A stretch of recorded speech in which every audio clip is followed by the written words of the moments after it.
ओम नमो भगवते वासुदेवाय नमः। श्री माघ महात्म्य का सप्तम अध्याय। चित्रगुप्त की आज्ञा पाकर दूतों ने कुंडल को तो नरक में डाल दिया और देवदूत विकुंडल को लेकर स्वर्ग की ओर चल पड़ा।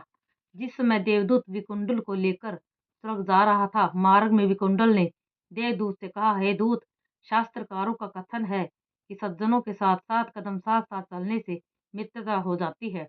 इस नियम से आप मेरे मित्र हो, अतः आप मेरी इस शंका समाधान करो कि हम दोनों भाई एक ही कुल में उत्पन्न हुए हैं और एक ही माता पिता की संतानें हैं, और जीवन भर हम दोनों ने कर्म भी एक जैसे ही किए थे।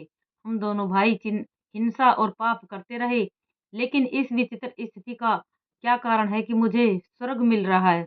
हम दोनों ने मद मांस और दुराचार जैसे कर्म किए हैं, फिर मैं स्वर्ग में और मेरा बड़ा भाई नरक में भेजा गया है। इसका क्या कारण है? विकुंडल के इस प्रश्न को सुनकर विष्णुदूत ने कहा, तुम्हारा यह कथन सत्य और तर्क संगत है, और साथ ही यह जिज्ञासा भी उचित है। इसमें एक आश्चर्यजनक रहस्य है जो मैं तुम्हें बताता हूँ। हे विकुंडल, कर्मों की गति बड़ी गूढ़, रहस्यमय और विचित्र है। इस विषय में बड़े बड़े ज्ञानी तक भ्रमित हो जाते हैं। मनुष्य अच्छे स्वभाव के कारण अनेकों ऐसे कार्य परोपकार की भावना से प्रेरित होकर करता है, जिनका उसे आश्चर्यजनक लाभ प्राप्त होता है। इसी प्रकार अज्ञानतावश मनुष्य से ऐसे भी पाप हो जाते हैं जो उसके घोर कष्ट का कारण बन जाते हैं। देवदूत ने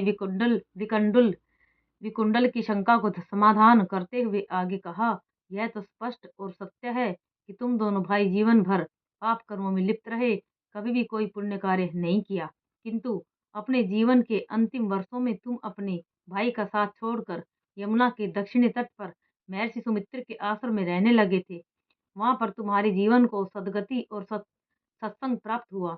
तुम प्रतिदिन हरि कथा श्रवण करने तथा माघ स्नान आदि करने लगे थे।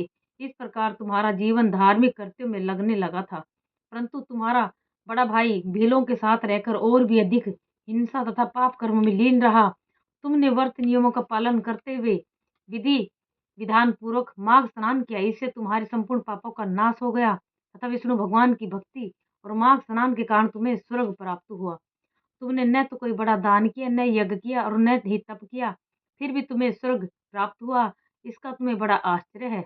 लेकिन सत्य है कि तुमने हिंसा तथा पाप इत्यादि अशुभ कर्मों का पूर्ण का परित्याग करके अपने पूर्व कर्मों का पश्चाताप करते हुए आश्रम में रहकर अपना जीवन विष्णु भगवान की भक्ति तथा माघ स्नान में लगाया। इससे ही तुम्हें स्वर्ग की प्राप्ति हुई है। हे वेशेश्वर, भविष्य में जो भी पापी मनुष्य अपने सारे पाप कर्मों का परित्याग करके सत्कर्म करता हुआ ईश्वर भक्ति में मन लगाएगा और माघ स्नान आदि पुण्य कर्म करता हुआ सात्विक जीवन व्यतीत करेगा, वह समस्त संसारिक दुखों से मुक्त होकर समस्त सुखों को भोगता हुआ अंत में स्वर्ग को प्राप्त हो करेगा। हे विकुंडल, यद्यपि तुमने जीवन भर पाप किए हैं, किंतु अपनी आयु के अंतिम 2 वर्ष धार्मिक कर्मों में लगाए हैं, भगवान की पूजा उपासना की है तथा माघ स्नान किया है, अतः तुम्हें स्वर्ग प्राप्त हुआ। पहली बार माघ स्नान करने से तुम्हारे सभी पाप क्षय हो गए और दूसरी बार के माघ स्नान के पुण्य प्रताप से तुम्हें स्वर्ग मिल रहा है। यह कहकर देवदूत मौन हो गए। इति श्री पद्म पुराणे माघ महात्म्ये सप्तम अध्याय समाप्त है।